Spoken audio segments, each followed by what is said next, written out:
Madame, Monsieur, bonsoir. Bruxelles, au cœur de violents affrontements entre la police et des casseurs. Cela s'est produit en marge du match de football Belgique-Maroc. Une centaine de casseurs, certains cagoulés, ont lancé des projectiles, ont mis le feu aussi sur le boulevard Lemonnier.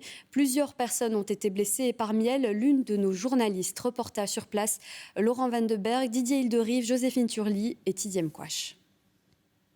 La tension est maximale dès l'entame de la deuxième mi-temps du match Belgique-Maroc. Dans le centre-ville de Bruxelles, plusieurs groupes de casseurs ont rejoint les supporters marocains venus assister au match dans les cafés et restaurants de ce quartier animé.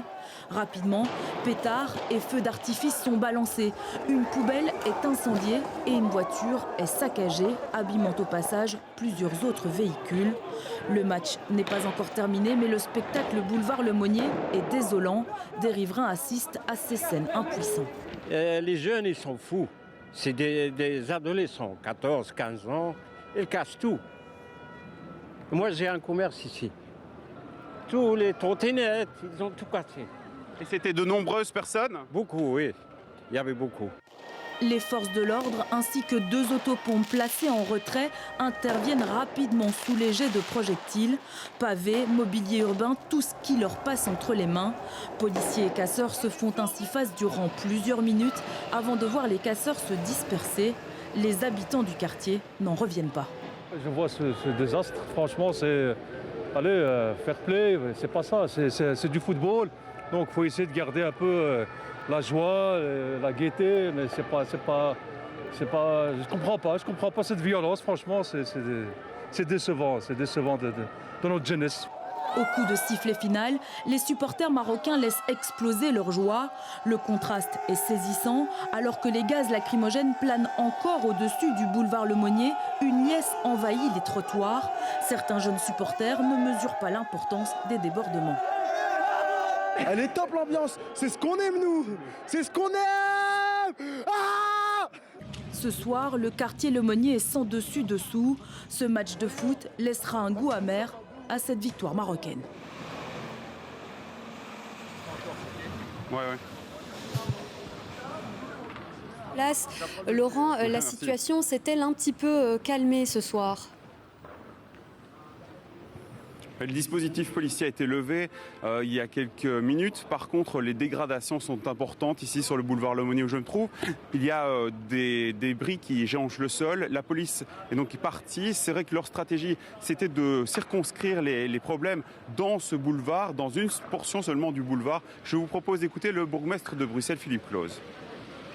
Aujourd'hui, le calme revient, la police est intervenue très durement, on avait prévu que des incidents pouvaient se produire et notre stratégie était de les circonscrire, ces incidents, dans une seule artère, sur 200-300 mètres. Ça a marché, ils n'ont pas pu aller dans les quartiers commerçants, ils n'ont pas pu aller sur le marché de Noël, c'était vraiment notre objectif. Par contre, évidemment, je condamne avec la plus grande fermeté ces voyous qui sont venus perturber la fête et Bruxelles. Ce sont vraiment des voyous, des crapules qui viennent à un moment donné... mettre vraiment les incidents, quel était le score. Le match n'était même pas fini, qu'ils commençaient à mettre des incidents. Donc il faut la plus grande fermeté par rapport à ça. On procède pour l'instant déjà à des arrestations et on continuera avec les nombreuses images que nous avons à en identifier. Ouais, les autorités ont rapidement pris des mesures. La police a aussi ordonné à la STIB d'interrompre le trafic de certaines lignes de bus et de trams, notamment les lignes 3 et 4 très fréquentées dans le centre. Laurent Van de Berg, on vous retrouve. L'escalade a vraiment été très rapide sur place. Oui, très rapide, puisque juste avant le match, il n'y avait pas un signe ici dans ce quartier. La police était absente, en tout cas elle était invisible pour le moment, puisque le dispositif avait été prévu, il y avait un risque d'affrontement. Ça, c'était su par la police, mais c'est vrai que ce n'est à partir de la deuxième mi-temps que vraiment les choses se sont emballées dans le quartier Lemonnier, avec ces tirs de pétards, de feux d'artifice et ces dégradations qui ont eu lieu. Mais par la suite, eh bien, il y a eu aussi des arrestations, environ de 150 à 200 jeunes casseurs étaient présents ici dans ce quartier, au désarroi évidemment des plus anciens qui étaient là et qui regrettaient ce qui se passait pour leur quartier. Merci Laurent pour ces précisions en direct et j'ajoute ce communiqué du comité exécutif de la RTBF qui précise que toute agression contre les membres de nos équipes présents sur le terrain sera poursuivie et fera l'objet d'une plainte en justice. Le relais de ce qui se passe ici ou ailleurs par nos journalistes et nos équipes est au cœur de nos missions d'information. Il doit pouvoir se mener menée en toute indépendance, élément clé de nos démocraties. Voilà le communiqué du comité exécutif de la RTBF.